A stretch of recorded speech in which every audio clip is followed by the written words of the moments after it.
Our son, Ryland. Yes, Ryland. He is one as of last weekend.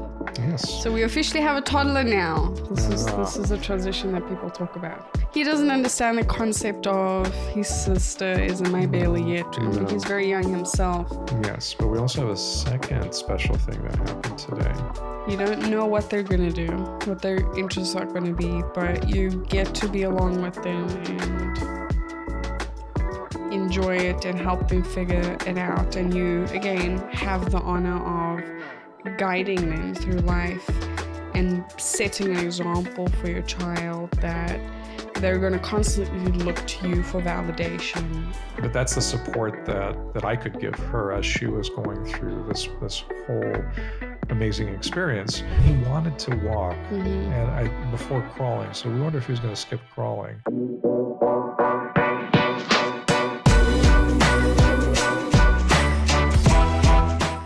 All right, welcome everyone. Welcome back to Munch Corner. I'm one of your hosts. I'm Omar, and this is my absolutely lovely wife, Savannah. Thank you for joining us today. Today is actually a very special episode because we will be telling you the reason behind the podcast name and the absolute inspiration for it. We wanted to leave it a mystery much longer, but we figured we've become friends now, so I think we can share a little bit more as to how we were inspired by the name and how it came to us through an inspiration. That's a very special topic for today, which is our son, Ryland. Yes, Ryland. He is one as of last weekend. Yes. So we officially have a toddler now. This is a transition that people talk about. Yes, but we also have a second special thing that happened today. And that is we did a wonderful photo shoot for our daughter. So we did our maternity shoot. Yes. How crazy is it that our first maternity photo shoot, obviously we didn't have Ryland. He was in my belly. That's right. So how different is it doing a photo shoot with him in my belly compared to actually having him with us this time around? Well, there are two perspectives here. The one like you, because you've had them both, or you have them both. Mm-hmm. And there's me running around holding on to a toddler who wants to explore everything. So the perspective is a little bit different. You know, it's so much more special actually sharing it with him. He doesn't understand the concept of his sister is in my belly yet. I mean, he's very young himself. But being able to experience just you and I with him in my belly, and now actually having him outside of my belly, it's like a whole new level. He did so great. Oh yeah, he was pretty amazing today. I have to admit, I loved being with him. He was exploring. He was in his true form, and I think this is a beautiful side of him that we're beginning to see grow as we've watched him just join us to where he is today. So we're going to talk a little bit about that experience. He has grown so much in a year. But we picked a beautiful botanical garden. So, I mean, he was in his element. He loves being outside. He loves trees. He loves leaves. He loves flowers. I mean, you name it. So if the photographer did solo shots with me, Omar and Ryland were like, you just see them in the distance having fun. Oh, yeah, walking in the trees. He was checking out everything. I mean, there was squirrels and peacocks, everything. Butterflies and insects on the ground. And you take your pick. He sees it all. But before we get started, in our usual form, okay, we have our tea. Tea of the episode. So Savannah gets her surprise, and she gets a chance, obviously, to see if she can guess what it is. Except now it's a challenge. Omar will try giving me a tea I'm obviously not going to figure out. I try not to make too many challenges, but Savannah likes challenges. So this is actually a good tea that has a nice, beautiful memory. That is not one we've had. It is not one we've had. It's very true. Ah, you see, this is you trying to put me on the spot, so I can't figure it out. So if the audience hasn't figured this out yet, I do enjoy teasing Savannah quite a bit. I think you've made that clear in a few episodes. We can do like a flashback of the few times you've said that. It is my absolute hobby. Uh-huh. So this is, any guesses? Gosh, it must be a tea we've had stuck in that cupboard for a long time. Yes, out of the tea collection that I love having. So this is from Verlet. Oh, my goodness. So this is a French tea. It is a French tea. This is We our, bought it a few years ago. so tea does last quite a bit. So it's an orange burger root tea from Okay. Verlet. So for That's those very of you nice. that have not traveled, we would recommend Verlet as being kind of the quintessential little coffee and tea house in Paris. And so we ended up finding it. It's a beautiful, quaint place. It'll evoke memories that you would want to have and cherish with, somebody that's very special with, to be with. And so for us, it was an exploration. Oddly enough, we were actually looking for coffee, but they had tea as well. They have the cutest little setup of how you can choose your teas. I think they had the teas in like see-through jars. They did. And then they had yes. the coffees in drawers. in drawers. So it was actually really nice because then they'll open it up, let you smell it, and you can actually pick. And then you do it by weight, Right. basically. So you put it in a bag. And we came back with so much that time. And then it's so easy to have so many teas, and it's just stuck up there in the cupboard. And So it's fun to It's take really something nice to else enjoy that's it new. now. Of course, we have our little French-inspired cups that makes sense. to go with it. So it's actually kind of interesting. But Paris has a very special place for us. I think we've been there a few times together. We love our little adventures there, and this was a very beautiful one. I mean, so much so that I would actually include it in my writing. So because it's so nice. So He's an up-and-coming author, everyone. Just to let you know, his book's going to be published real soon. Yeah, We'll keep you updated. The portion that we have to say is up and coming because it's not quite yet there. The book is done. We're finding a wonderful publisher. So that is not easy. No, not easy for those of you that actually feel inspired to be creative to write. So the writing part is one of the most amazing parts, and it is inspired by life. So without spending time on my writing, instead let's spend time on our life part. Hint, hint. Hint, hint. All right, that's a hint to move on. No, it's a hint to say that we are sharing a very special episode today, and I don't want to detract from really the true nature of why we are so happy to be here, our little boy. So you want to go ahead and start with the name? No, I think we keep that a bit of a mystery as we talk a bit about him. So it'll be a bit of mystery. We'll come back to everything, and the mystery will continue for a little while longer. So the first thing that comes to mind with having our son is, naturally, if this is your first child, you have absolutely no idea what to expect. So you and I are going through this pregnancy, and everything is going to be an absolute surprise. So yes, we get to the stage of we feel him kick, and that's so great. And then we get to the point where we can go for a 4 and 5D ultrasound. Oh, by the way, the kicking part was huge. That was big. For the longest time, I told him, "You don't feel that kick? I feel it. So, feel. Yeah, he's like, "Did you feel that?" Yeah. No. Well, she has a perspective I can't possibly have, which is the child is in her. Yes. To see that, but yes, she could feel Ryland kick, but feeling him move for the first time was, I mean, for me, absolutely sublime. And yes, she was very persistent, saying, "Why don't you feel him?"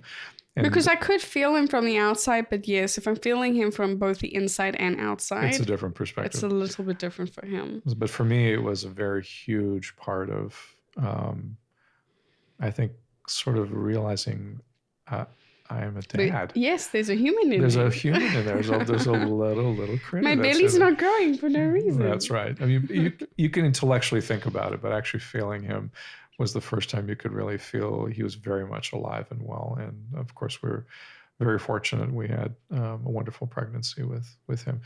I know you went through a bunch of different things, and that's the whole topic onto itself. We will talk about pregnancy another time, but we just wanted to add in that, you're not supposed to see your child's face until they're born.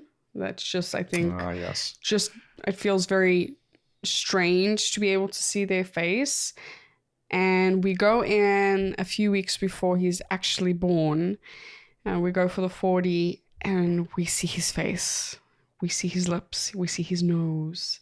We see his cheeks. It's like, how is it? That's our little boy. And he was cooperative. So for those of you that really want to try this, we would so highly recommend it. We got really lucky. Yeah, he was. That was our first and only 4D we did with him, and that was very clear imaging. He had his hands away from his face. We could see him perfectly. So it depends on how your little baby is. Sometimes they're cooperative, and other times they're like not so cooperative. They don't really want to be photographed, or not photographed. I mean, literally scanned like this. But it was the most beautiful thing. It was then that I noticed that Ryland absolutely looks like Savannah. Now, you can't really say that till you actually meet him in person. But one of the most beautiful things about Savannah is I love her features of her face. And we could see a little nose that looked a lot like mommy's little nose. Okay, that one I will say he does have my nose. There is no way I can deny that one. Concession, finally. There's no way you can deny that. Okay, and then you don't obviously know the eye color. Right. But the lips was another one. Yes. And we were able to tell that he had very much your dad's lips. So his grandpa's lips. So we were trying to figure out where features are coming from. Obviously, we the dreaming part of obviously absolutely. We're yet to meet him. And let's not read too much into a 4D scan, but it was an amazing insight to see a portion of his face, reconstructed with technology, obviously, but it was just what a surreal moment. It was a very surreal moment, and I think it wasn't like we didn't understand he was going to be with us, or we could see where he was growing. We had all the little tools, and Savannah takes all the credit for this. You're seeing different stages of them as they're growing, usually associated to a fruit, which I always love. As they're growing in the pregnancy. But what was he at the time? What fruit was he? Do you remember?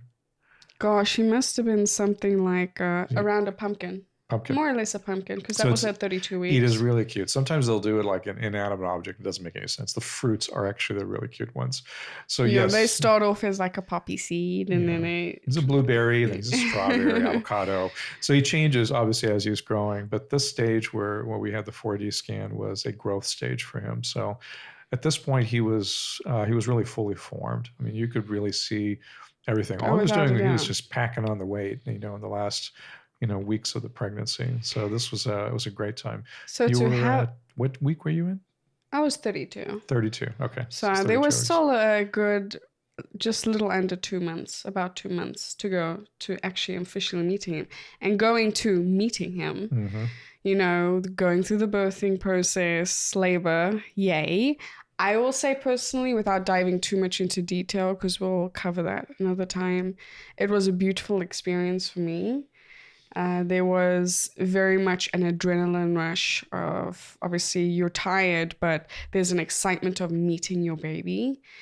And he came really quick, like super quick. Well, in active birth. In active birth. So Savannah was in this process, which I think every woman will experience it uniquely to them. So let's just start off with that.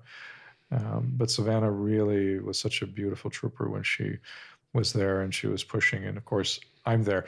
And I will tell you this up front, the nurses at the hospital were absolutely amazing. Oh, they're great. So they created the experience of Ryland entering this world. And we will always be so incredibly grateful to them.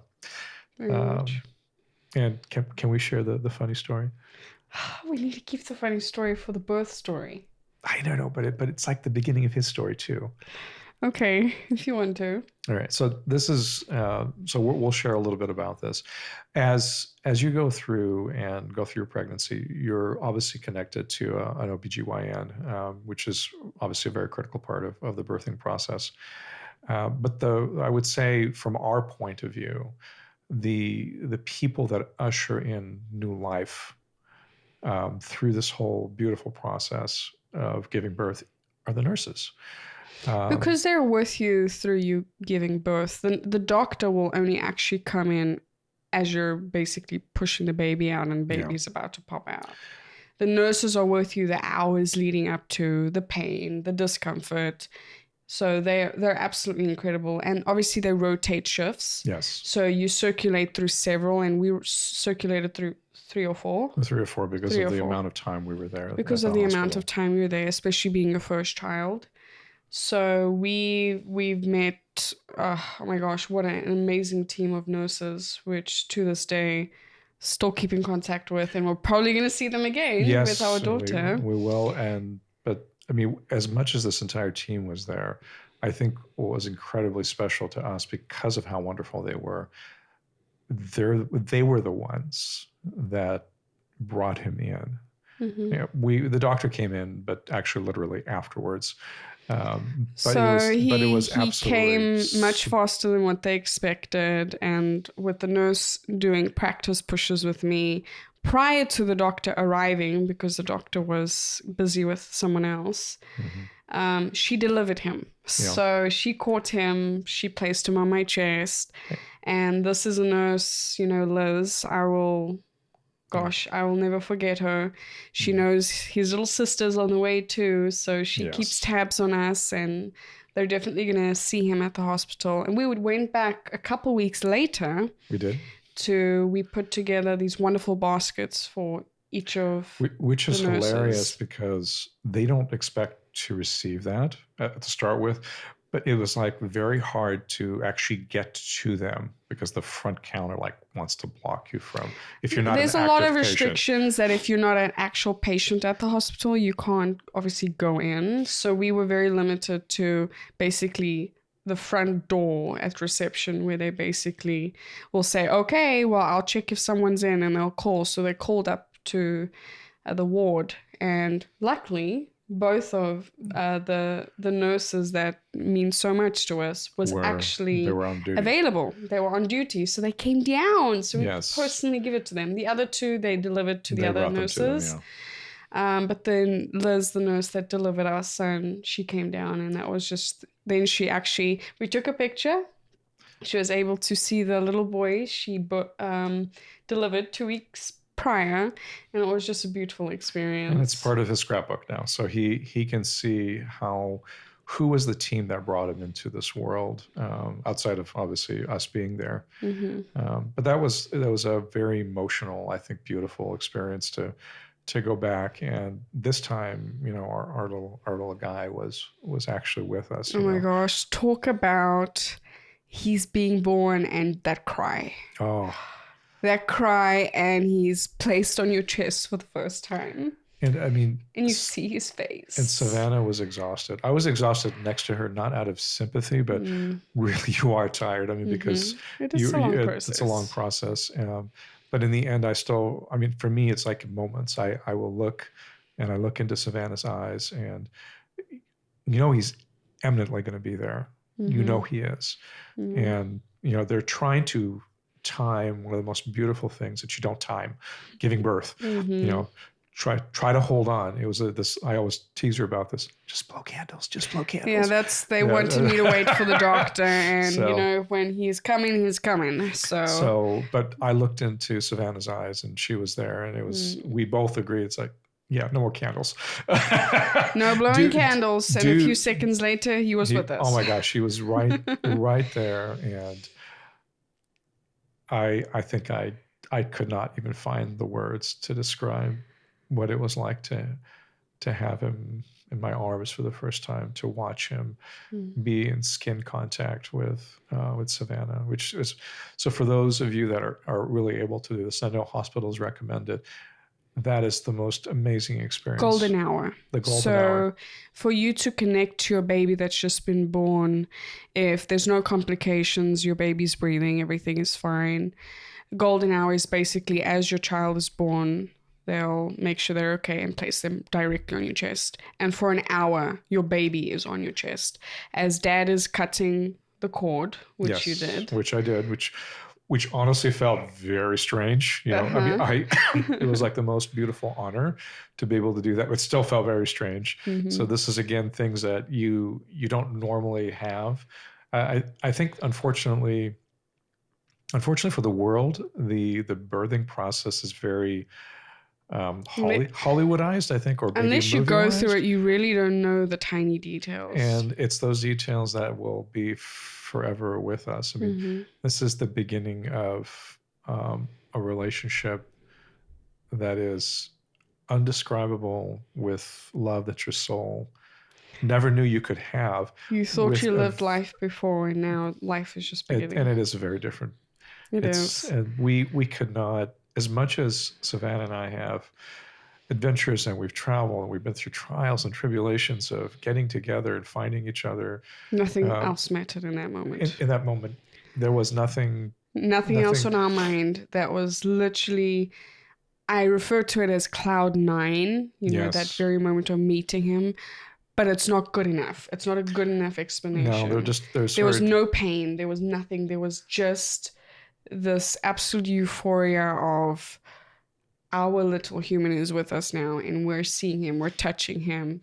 He was crying. Oh yes, no. He came out a crier. We wanted him to cry. Okay, so this Of is course. part of him taking his first breath and being able to start being part of the outside world rather than the inside very safe place that he was for his 40 weeks, because he was there for quite some time. 41. And when I held him, so now this is Savannah's on the after the golden hour. After the golden hour, connection, skin to skin contact. They will then take him for his weight and measurements. And that's where I was with him. And that's where Dad gets to hold him. And I was holding him and with him. He was so tiny. So he's not going to probably be a little guy. We never really know, obviously. But he was little. But he was a very little guy. 6 pounds, 2 ounces. Yes. He was tiny.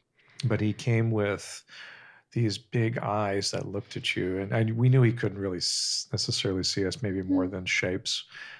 And he knew our voices. He knew our voices because we've been talking to him. He's been hearing us for a long time. Although it is funny if you think about it, it's like talking to somebody underwater, right? So we quite muffled. It was a little bit muffled, but he was there. His hands would grab things. I know this part of it is an automatic reflex, but there was something absolutely tender and beautiful about it. His tiny little feet. He was small, and they had to watch him when we had over 24 hours in the hospital afterwards. They were concerned because he was pretty small for being over full term. Yeah. And he just happened to be that size, but he was the perfect size, and there was no complications. He was fine. Yeah, he was. So we just ended up staying a little bit longer, and he was ready to come home. Oh my gosh, yes, we were all ready to come home. There's nothing peaceful about being in a hospital, and every hour or two, doctors are checking up on him, doctors are checking up on me. There's no comfortable sleeping place for Omar at all. No, I mean, and mind you, the recovery room was substantially better than the actual room. Actual labor delivery room. I mean, for the men out there, I think you just sort of accept the fact that that's not a room for you in any particular way. I mean, I think I had a chair that I could sit in for a little while. Going through this whole process, Savannah's going through waves of contractions as she's dilating and ready and getting more ready and everything else. And all I can do is like press her hips, rub her back. And then there gets to be an exhaustion point where you're there too. So and then there's nothing else that you can do. So and then for those women out there, I just absolutely want to say it's not the same thing as a woman giving birth. There's no comparison at all. And there's never meant to be that. But that's the support that I could give her as she was going through this whole amazing experience. But you are exhausted. You're tired. You're emotionally. You went from this absolute euphoria, and then the full 24 hours of this whole experience now sort of hits you like a wall. And then you're sitting in this recovery room in a much quieter part of the hospital, which is obviously better. But then they're checking every 2 to 3 hours on you, and not checking on me. No one's checking on me. No one cares. It wasn't about me. I'm checking in on him. She's checking on me. But our little guy was there next to us and checking on him. Unfortunately, they were drawing blood, which was part of a routine, making sure he's fine because he was a little small, glucose levels, everything, which was totally good because, again, we want to be extra cautious. I think every parent would want to be. Oh, but you know what? I have to say, the feeling of protectiveness over him was, through the absolute roof. I know, because I had to keep pricking his foot and heel to get little drops of blood for the glucose test. And when you get to the 4th and then 5th and then 6th time, and he's got all these little band-aids on his band-aids on his heel. And there's like, what other place on his foot could you possibly prick? Because there's no more space. And then he's obviously crying. It's a prick. So it's sore. It's very sore for him. And you like want to grab your baby away from them and say, okay, that's enough. And the last time that they did it, I said, okay, you got enough blood. He's done now. Luckily, Omar wasn't in the room because he probably would have said something. No, I finally did. I did actually walk out. I know. During that time process, I went and actually talked to the attending doctor, and I said, look, if you haven't seen anything yet, you've done this like 6 times. It's only improving. It's never been below concerning at all. We're going to stop. There's really his numbers were fine. His numbers were fine, yes. We were all exhausted. So for us to actually like leave the hospital was a very big sense of relief. Luckily, when we carried him out of the hospital, we had not learned how to strap in a baby in a car seat. Yeah, the things you think about, it's like, how hard could this be? You think about installing the car seat in the car. We did that. Everything was ready. That was ready weeks in before. advance. We were like completely Hospital bags were packed. Totally good. We were great. And Except then you it get was like, to the hospital, have the baby in. How the hell am I supposed to strap this baby in this car seat? So later on, everything becomes much more intuitive as we're figuring out. Right now, it's like, oh my gosh, I can do it in my sleep. Not just that, but I mean, I think overall baby items like strollers and everything else start becoming more and more intuitive as you're using them. But so we walk out. I'm holding him. Omar has this car seat. He's and I have it on the ground out. right outside the hospital door, thinking, okay, we're going to put him in. And then it's like... And he's looking at this thing, and I'm looking at him like, are we going to go now? Or are we... Okay, so the big trick for the guys out there, so I'll throw this out because this is probably going to be your... Tell them someone helped you. No, absolutely. Somebody did. No, we were thrilled that somebody was walking into the hospital set. Noticed the baby. Explaining that we could see we could not figure out how Would we like some help? She was very polite about it. And so it wasn't that there wasn't the proper inserts. All that stuff was there. It was the funniest thing. It was like, how do you release the actual tension on his straps, to put him in there? Because we could take it apart, but it was like, it doesn't release. And so your mind has mentally checked out because you're so tired. They hide the little release lever. Yeah, it is. Like underneath the cover, underneath the clip. And you know what? And it makes sense later on as you're looking at, more car seats and you get how they work. And so that was totally fine. But it was like this moment of like, oh, I should have checked that.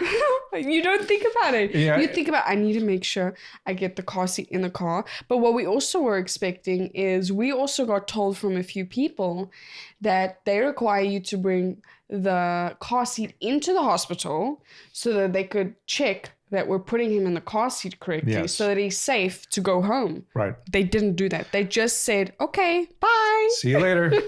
They wheeled me out. And it's like, okay. And we weren't thinking anything about it. We thought right away, it's like, let's get out of here. Let's get him home. Let's get home. Let's go. Freedom. And then there was this moment when we finally got him the car seat. So you think that these are all building up, but you remember these things. And you carry him and you're carrying the most precious cargo ever. Oh, the way he drove home. Oh, I must have... I'm not a... It took a long time for us to actually drive normally. So I'm not a... Take a turn. It was very Everyone, gentle. Hold on. Very gently. Gentle. Turn. I'm not a fast driver or slow driver. I think I'm a fairly average driver. You're very experienced, though. I'm an experienced driver. Drive very well. But the thought of that precious cargo, sitting essentially in the back seat, was almost overwhelming. He wasn't crying or anything. He was quiet, but he was so good. There's the valuable thing in your life now, and you need to get this baby home. It's probably about an hour drive, more or less, 45 minutes to 50 minutes. Yeah, about 50 minutes. And you're getting on the freeway with California drivers, which are horrible, by the way. For those of you who don't live in California, don't experience freeways, it's a competition who can cut off who as quickly as possible. Oh my gosh, it's a nightmare. So we're very defensive drivers in general, and I am too, and I've averted lots of things just by, again, being aware. But now you have this, This precious little boy. So this just sort of ties into this overwhelming feeling for me as a father, first time, ever feeling this, was this sense of beyond protectiveness of him. I mean, it's, what would you give up? And it was like, everything. You give up everything. And we would do it before he was born. And it was, but it's different. And willingly, it wasn't like even thought. It was just built in. And I loved wanting to be a father. I've always loved that. But becoming a father was something that, no words. Watching you be a dad has been amazing. Well, watching you become a mom. It has been a roller coaster of beautiful and emotional. And you do look at parenthood a lot differently, I think, having had your own. And there's all the excitement of bringing a baby into the world and then the reality of it. Oh, yes. Which happens. I mean, you get all the baby stuff ready. You tools. Can be ready to the point that you think you're ready. And then you have the whole other experience that comes with, I'm glad we prepared for all that. But the reality of him was so different. We were never, I think, fully ready. In the sense that I don't think anyone I don't ever think anyone is. And so that the reason we're saying it this way is because honestly nobody can be. You can do all the courses, you can speak to all the people in the world, you can read all the books that you want, you can have the best products ever. And mind you, Savannah did do a lot of reading. So if you haven't noticed this about her, and you will over time, she loves researching things. And she was this amazing researcher on everything. I mean, we had books to read, we had apps to use. We had people we talked to. We did these birthing classes. We did a hypnobirthing class and everything. Class. I mean, we learned so much. Prepared as best as we could have been, but I think it's, again, you can only to an extent because there's an emotional part you can't prepare for. Yes. The emotional part of how your world completely changes the second you become a mom and a dad. And holding your child brings out something in you that you can't imagine because you've only been carrying the child for 9 months and now all of a sudden you're holding him or her for the first time. And bringing him home into our space, that's now all of our space, was, we have to take care of him now. Well, yeah, so it's not like you just sort of realized all of a sudden, it's like, oh. You're not bringing in a new toy from the store back home. Once you're done using it, you just put it to the side. I'll see it again. Yeah, he's a living, breathing human little being and the most important thing in the world. So the two things I will want everybody to share with them is, one is you have effectively 9 months to get used to the idea, which is great, because if it were like in 3 months, I think I would have mentally broken down. This is not enough you could finally get to. And then after that... Because it's such a gradual process of getting comfortable with it. And even though he is entirely 100% dependent on us, but at the same time, there's something beautiful about how nature allows us to grow with him. And so we spent, in this case, the last year growing with him. And it's, even though we intellectually can look back and understand our lives were different, our experiences and everything, but the culmination of that to this point means in many ways we cannot imagine life without him. Oh, I was telling Omar a few days ago, when it was round about his birthday, I know he's only one right now, but how did we ever live life without him? It's like, I know we did. But there's no life without Ryland. Yeah, I think that's a beautiful it's such part. A beautiful feeling. That's about being a parent. I think there is no life, without him. I mean, and we know that he will have years with us, and our way of looking forward is one of these days he is going to launch into his life, and we'll be part of his life in a different way. And we're excited about that, but we're preciously guarding every single one of those moments in between. And in my mind, I'm trying to catalog the moments from the last year with him.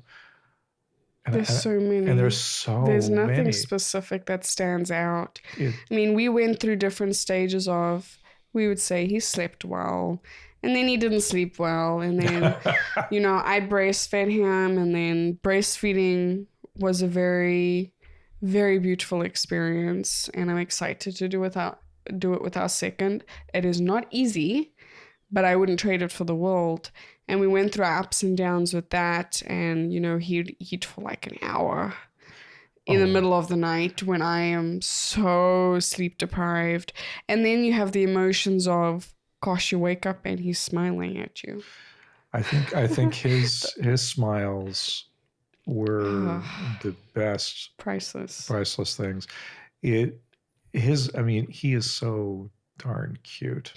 And he's been darn cute for a very long time, but at every stage it's like, how could you be cuter?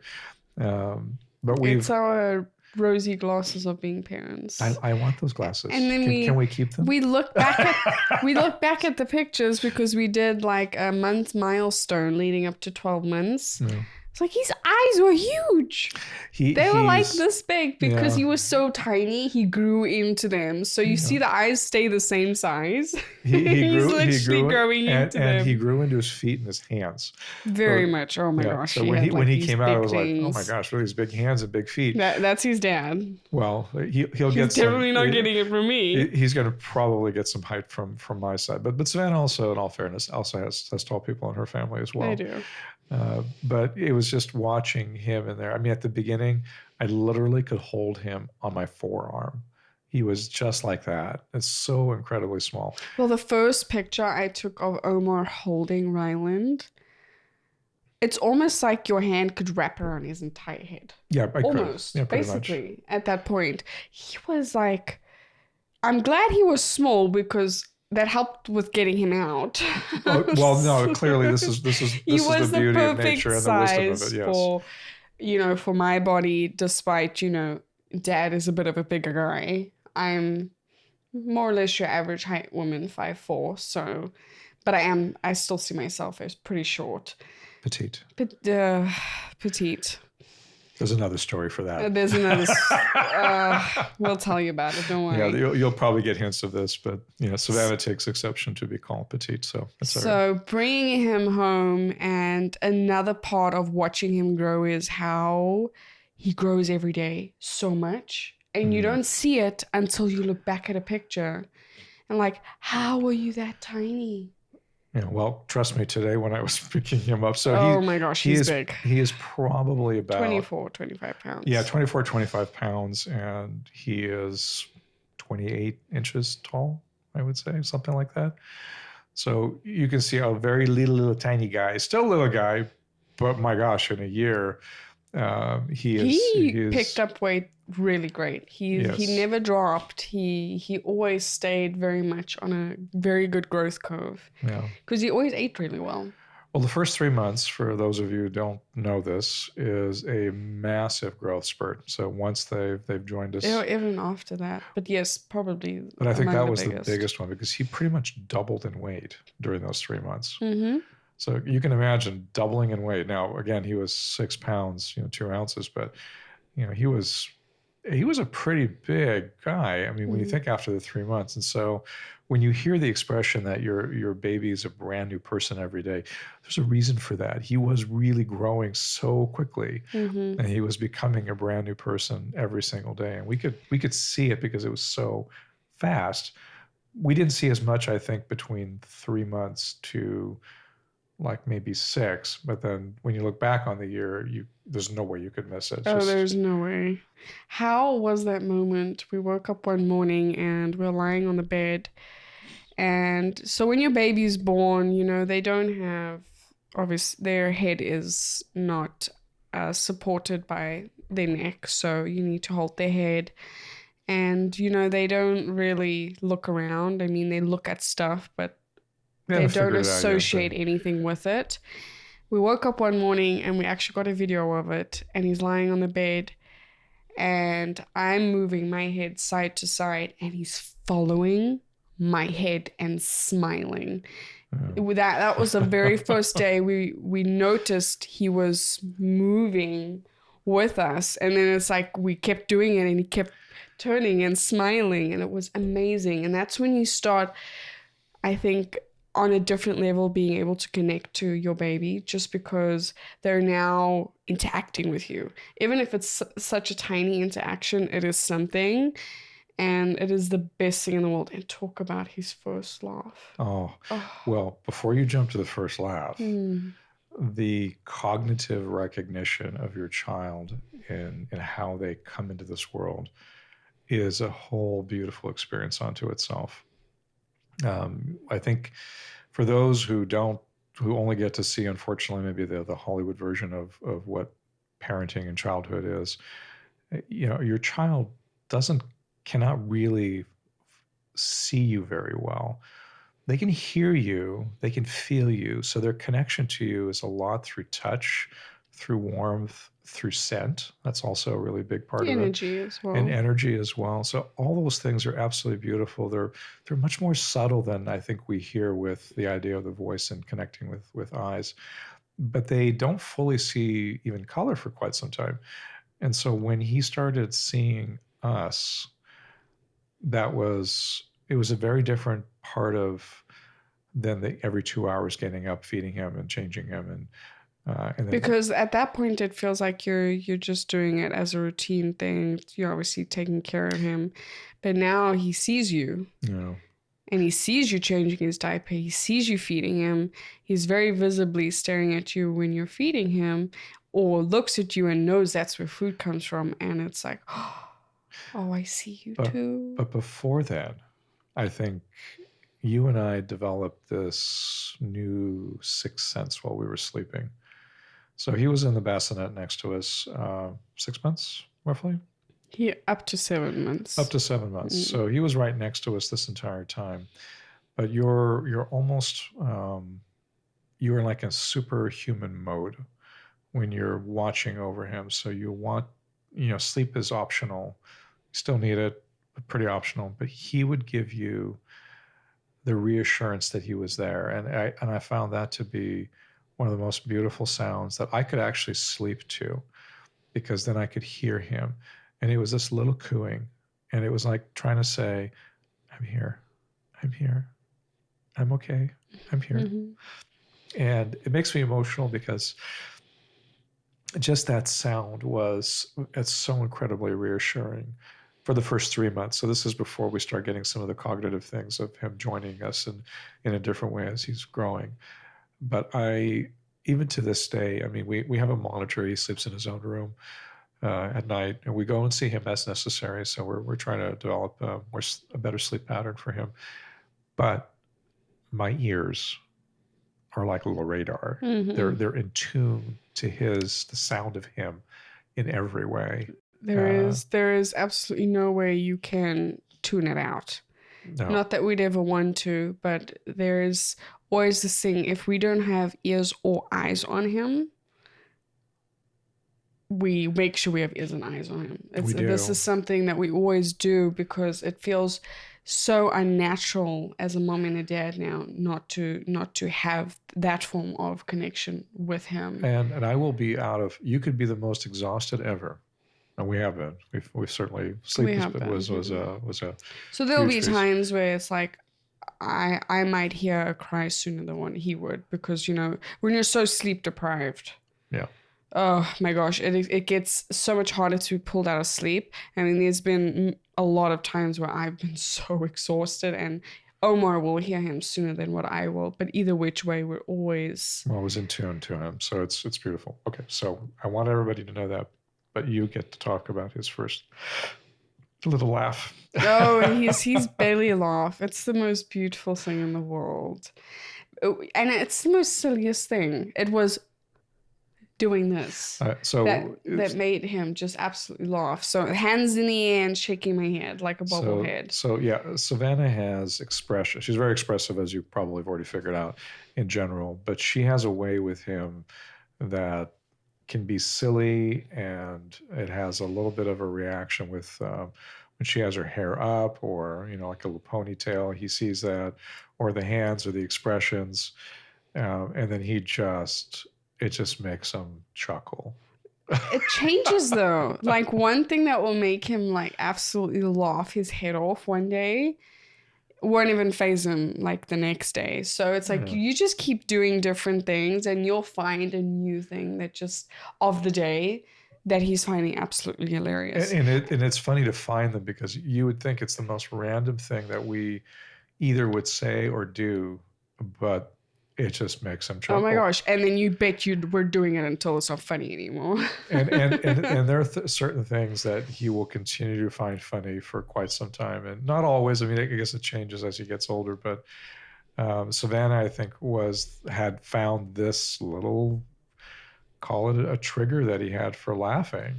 And then we just never wanted to hear him stop laughing. We wanted to hear the chuckles, the really deep ones, where he would just go off and just would not stop, and the smile on his face, and and he's like eagerly, he's got a dimple like his dad. So his dad has a dimple on the one side of his cheek, and so does he. So if you get him to laugh and chuckle just enough, you just see that dimple popping out of that baby cheeks. The anticipation of him watching the next thing to make him laugh has been kind of a hallmark of how he is, even to this day. I mean, and I suspect he will be in the future. He is a happy boy. He's a happy boy. No, we're not going to tell you that everything is just butterflies and unicorns with him. He has his tough moments. He is figuring out his emotions. He has big emotions right now that he's trying to figure out. And he will clearly communicate that he does not like something if he doesn't like it. But that chuckle has always been the best thing. And he knows when you're talking to him and you're looking at him and connecting with him. And it's become stronger and stronger as he's gotten older. But it's one of the most beautiful things. I think at the beginning, Savannah was the one who was able to elicit the famous chuckles out of him. For the most part. I don't think I was able to do that. I don't have her effervescence. I've got my own energy, but she has a very special effervescence with him, and that's where the connection is. And then I can look back and say, even to this day, I can get him to chuckle, but not the way Savannah can. Oh, but he's in the beautiful stage of daddy stage now. I think as of the past few weeks, he recognizes, and I haven't told you this, he recognizes when the garage opens or the car comes close to the house. He knows, because soon after that you walk through the door. He's made the connection. He's made the connection. And then he'll make the connection again when he hears a garage door opening or a car leaving after you've walked out the room. So he puts a connection that you've left or you're coming back. And if Omar walks into the room, or Ryland's trying to figure out who's coming into the room because he can hear the doors opening, the garage is closing, and Omar walks into the room. He could have been fussing before because of whatever reason, and everything just lights up because he's back home. He gets to see daddy, and arms go up, and he just absolutely burrows into you when you pick him up. It is such a beautiful connection to see, because for the longest time he was very much dependent on me as I was breastfeeding, and we hadn't been starting bottles for a while, and he preferred obviously me for the first few months of life, just because mommy is comfort. It's not to say daddy isn't, but it's different. There's a role switch that happens over time. I think for parents in general, Savannah's absolutely right. The dependency and connection to mom is an unbreakable bond. And it starts very early on. It starts from that golden hour. For me, it was difficult at the beginning. Intuitively. Intuitively, it was not as easy for me. Mm. I think women, and this is I give credit to women everywhere. If you tie into your intuition, it is one of the most beautiful gifts that you have ever been given. And men don't quite have that. Men have a little more of a gut instinct, but this doesn't really apply as much over here. So intuitively, it was harder for me. It wasn't a problem holding him or managing to balance things. These are more But just mechanical knowing things. what type of cry it was. But understanding Or, the cries, mm, the different kinds of cries, what they meant, and then what the next steps would be, mm-hmm. to try to figure out things. So Savannah intuitively would be able to maneuver through his evolution to understand, okay, so now maybe it's this. For me, it was very, okay, what are the three things? He's either hungry, he's sleepy, or he needs his diaper changed. Well, it's You a know, very maternal instinct that absolutely switches on like the second your baby is born. There's no way to describe it. It's basically, it comes with a bit of an intuitive feeling of it does. learning your baby. So for me, the protective side was probably the most dominant thing that came out, and that's hearth, home. I mean, you go to work, you bring it back home for your family. I mean, these are the things that became the hallmark of where I was, but I could not quite get to this intuitive connection with him. And it wasn't for lack of trying. It's just I had a hard time trying to understand it. So Savannah taught me. So She taught when, me quite a bit of what to look for, the signs. And very but so grateful for that. it's very helpful when, he starts becoming more interactive.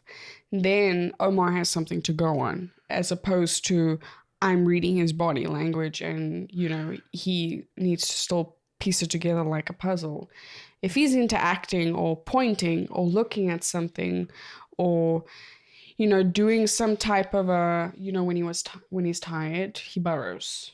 And that is something that's like, you could pick up on that. So then that's something, that he can do without, necessarily asking, what do you think's wrong, or playing.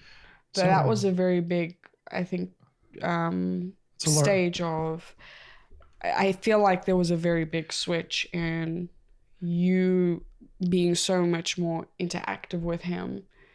I think it was very helpful. And we went through ups and downs with this part too. I mean, just to be honest with the audience, it was not easy as we were learning to become parents for him. It is the hardest thing I think you'll ever go through, but the most rewarding. And so to me, when I look back on where we are today and in our connection, I can definitely see the beginning was difficult because everything connected to him, his whole little soul, his life was about being with mom. And looking back on it, it's not that it should have been anything different. That's exactly where it needed to be. For me, giving him his first bottle was something I really wanted to do, and I wanted to be very successful at doing. And I wasn't. I mean, just plainly put. And part of it is, so when I say I'm giving him his bottle, we were still breastfeeding him. So this is an attempt for me to try to give Savannah a break and for me to bottle feed him. And there were technique parts that I needed to do better, and I did over a period of time. But there was a connection that he needed to have with her that was unshakable. Later on, as he had bottles differently, and that was more of how he wanted to be fed. So he evolved into this in his eating habits. Then my role changed because now I was also equally a caregiver.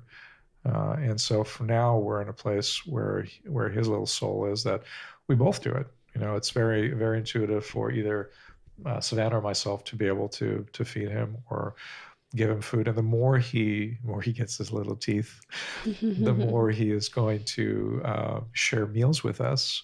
And I'm going to love to cook for him because that's going to be something he's going to enjoy. So we have big plans for the little guy. He is going to become a master chef probably by the age of 6. He'll bake his first cake, maybe 6.5. And he will probably be able to charm. Oh my gosh, how he's charmed those baristas. Oh my gosh, we do have to tell them that. Yes. So we have our usual spots that we go to have coffee, in this case, Bodie Leaf.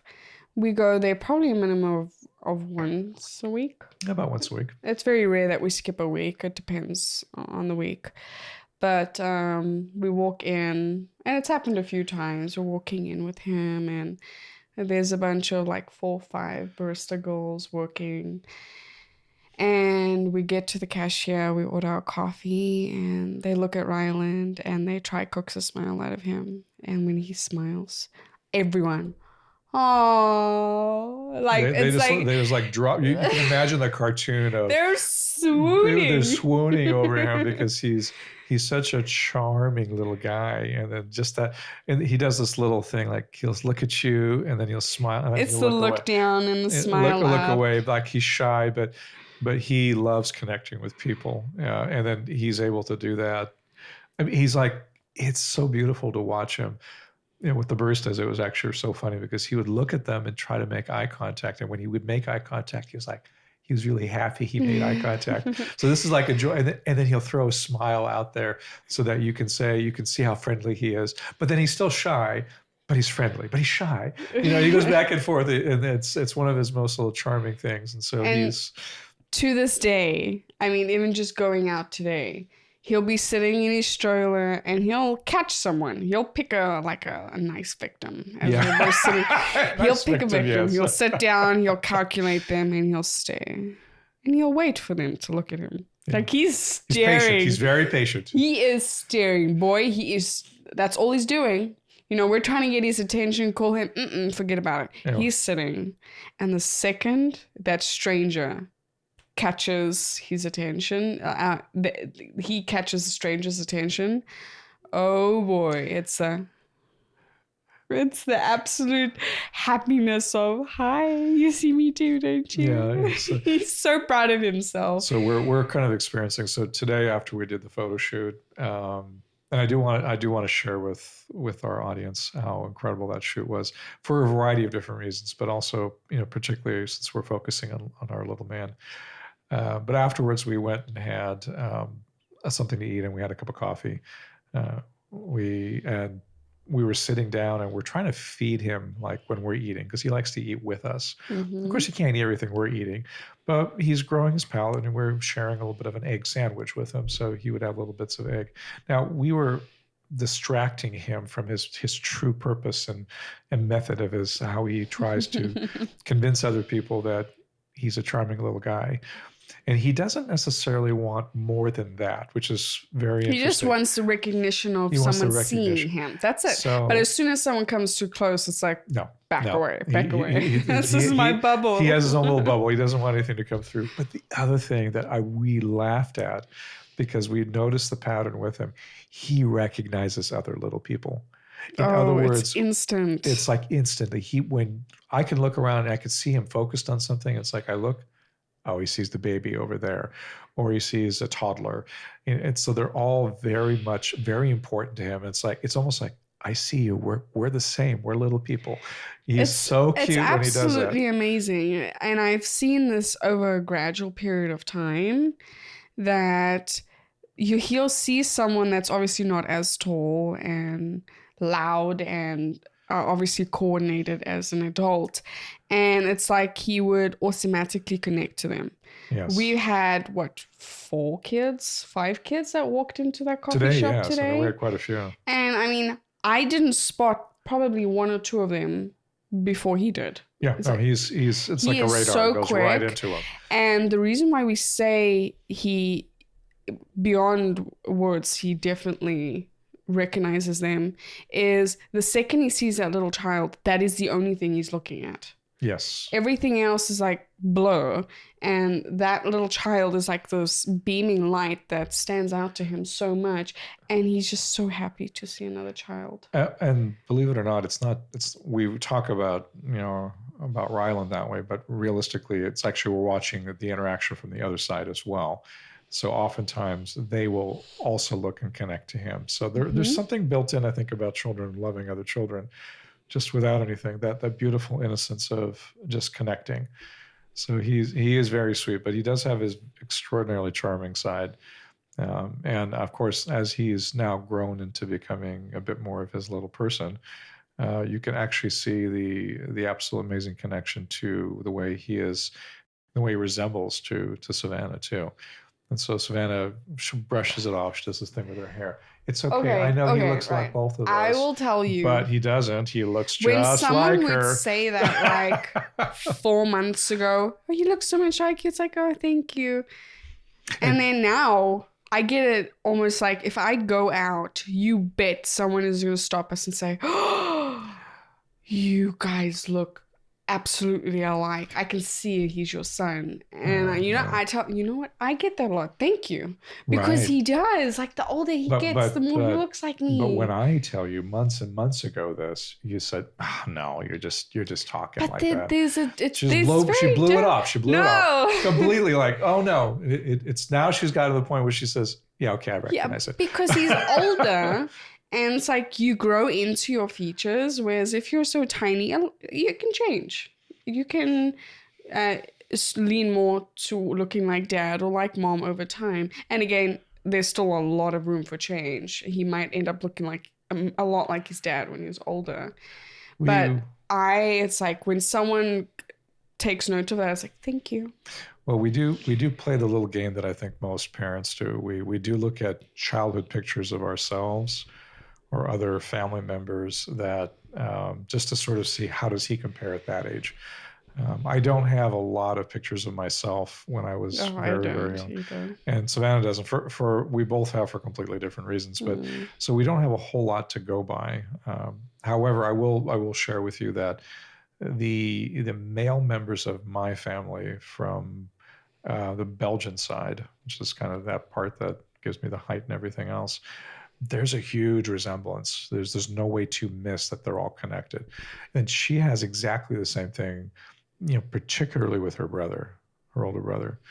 So well, that is where my older brother and Ryland as babies look like there's freakishly close. Yes, no, and this is such an interesting part of just watching how he's going to grow into who he is. But I think that's one of it's a beautiful part of this, and it's a beautiful part to see how closely he resembles Savannah, and I just love it. He has her eye color, he has facial features, expressiveness, her same expressiveness that she has. So she's not a good poker player. No. Which is, of course, lots of fun for me to tease her, which means I'm going to tease him too. It'll be kind of fun to see where he goes a little bit. But this is the beautiful part of discovering things. Watching him grow has been the biggest honor I think we could have ever gotten, and he's only obviously got so much more to go. He does. But to think it's like a year. How did a year go by so fast? So he's actually beginning to walk. He can manage. He took his first steps a couple weeks ago. A few steps. Yeah. He wants to run. We went from he doesn't want to crawl to walking. He would stand up, I think, at 4 months. He was standing by 4 months. Yeah, he could hold the weight of his entire body on his tiny little feet. Yeah, and he wanted to walk before crawling. So we wonder if he was going to skip crawling. He didn't. He actually crawls really well. But it was actually very funny to sort of anticipate where he's going to be. But today he wants to play drums, which means later on it's going to be a very noisy household for us. It is a noisy household. What do you mean later on? Yeah, he likes to do that. So drums is like anything on anything else, right? Any hard surface is going to be a drum, kind of an opportunity for him. He loves being able to look through his books. So we have lots of really good books. We're big believers in reading with him. He loves being able to... He's in his car phase now. He has a wooden truck, and he just wants to drive it on... Everything. So the floor, the walls, the couch. Yes. The belly. The belly. The arm. Yeah, it doesn't really matter. He wants to put it everywhere. He loves the feeling of the wheels and the sound of the wheels just on a surface, which is really sweet to watch. He's been loving it for several weeks now. And it does change, it evolves, and it's really fun to see that because you start seeing his personality absolutely just bloom. And we're going to see much more of that. I mean, we knew we were going to do this episode, so we wanted to share with everybody what it was like for us to have our first year with him. And mentally, I thought, okay, I need to remember all those moments because I want to share at least some of the very poignant ones. And I realized, my gosh, there are so many. You can't keep track. I can't keep track of them. So I do want to share, though, since the most recent memory with him is hours ago at this point. And I'm not talking about when he was kind of seeing little people or eating the egg and trying to flirt with people at the coffee place. It was in the photo shoot, there were times where Savannah was literally with our photographer taking the shots, and I was with him. So I had the stroller and all the other goodies that came with him. And I was waiting in one particular place in this beautiful botanical garden. There were peacocks over there. And so there was a peacock that was relatively close by. It was a juvenile, so not one of the big ones with the plumage yet. But he was so keenly interested. So we're careful. We're keeping the distance. I mean, we're very respectful of nature and wildlife, and they're not a toy. So we want to make sure he gets a chance to see things. So I had this time when Savannah was going to hang out on a tree branch taking pictures to be with him and walk around with him. So he wanted to walk. So here I am, usually with either one hand or two hands, and he's managing to move along. But on an uneven surface, not so easy. But there was a magic in seeing him today and sharing all these moments. It was like all these moments in a moment. Watching his mind grow by looking at the leaves and seeing a butterfly, or noticing the squirrel in the tree, or kicking the leaves with his feet because he wanted to see what they felt like to kind of crunch on a leaf that was on the ground. Or I'd pick him up because he didn't want to walk anymore, and then he would want to touch the bark of the tree. He wanted to see what it felt like. So he's very tactile. He's just trying to see how the world feels. Then there was, reaching for a leaf and trying to touch it to see what it was like. So we're teaching him to be very gentle with nature and gentle around, because he's learning who he is. He doesn't understand that. So this is part of our role. But it was very magical. And I realized time just went by. And it was also a reminder of how much we want to give him. So Savannah and I have talked about being more connected to nature, and being in a place where he can have the ability, and our daughter too as well, when she joins, so she can also do the same thing. But it was a very magical moment to watch him wander through his mind and see this environment that he's never been in before. Really in his element. And he's in his element. He was so comfortable being in nature, and I just immediately projected forward to a place that we would love to have, which would be, a beautiful large garden that he would be able to sit probably for hours looking at blades of grass and ladybugs and butterflies, squirrels jumping places, and he would be exploring over and over this new world that he will come to connect to. And it felt like, this is why I wanted to share this today, is because even though we can talk about so many moments of his life, from teething to, where he first started noticing sounds and then connecting to sight, but it seemed like as a whole little person, that walk was, it said everything. And just the discovery of who he is as an individual. So we're very excited about, kind of where his future is going to be. But I loved this part today, and tomorrow I'm going to love another part. And I think it's going to continue. I think that's the best part about being a parent.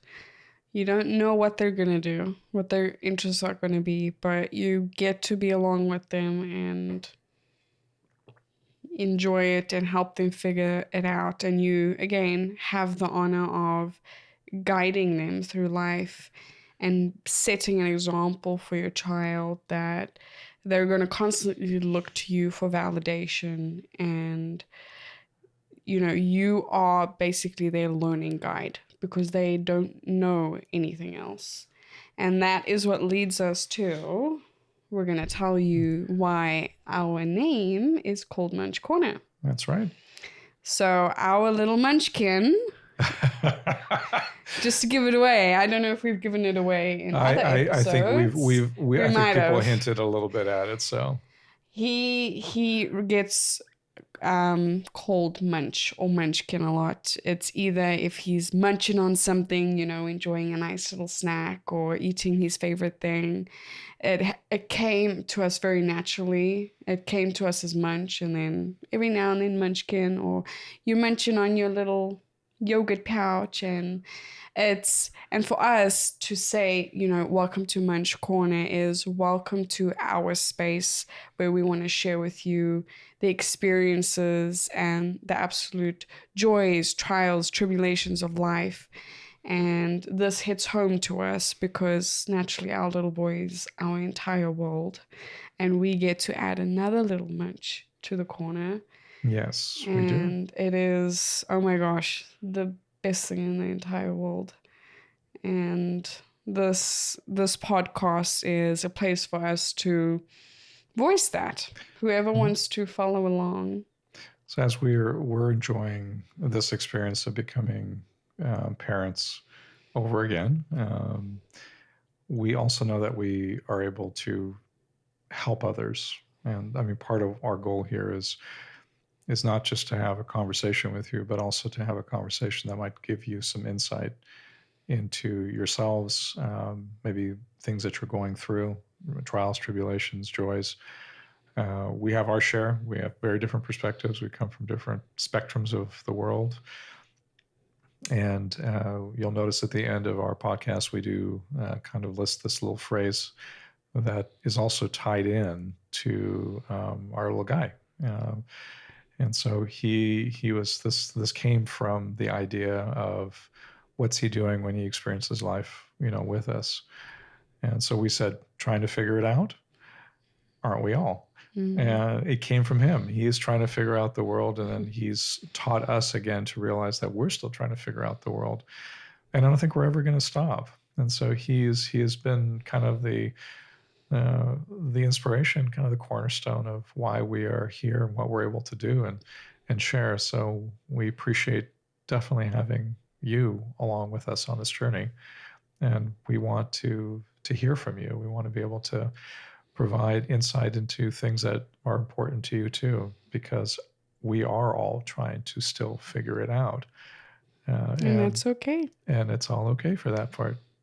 Life is a journey. It's exciting. It's going to be rough. You're going to tumble, but it's all worth it in the end. And it's not meant to be all unicorns, and we're not looking for that. No. So we are here with you, and we definitely appreciate having you with us. So from that point of view, we're thrilled to be here. Thank you for being with us in an episode to honoring our little boy, who is officially 1 year old. And we cannot wait for tomorrow and the day after that, and to see where our life and journey takes us. Absolutely. And you get to come along with us. And welcome to that journey for you too. Well, all right. Until next time. This is the Munch Corner podcast.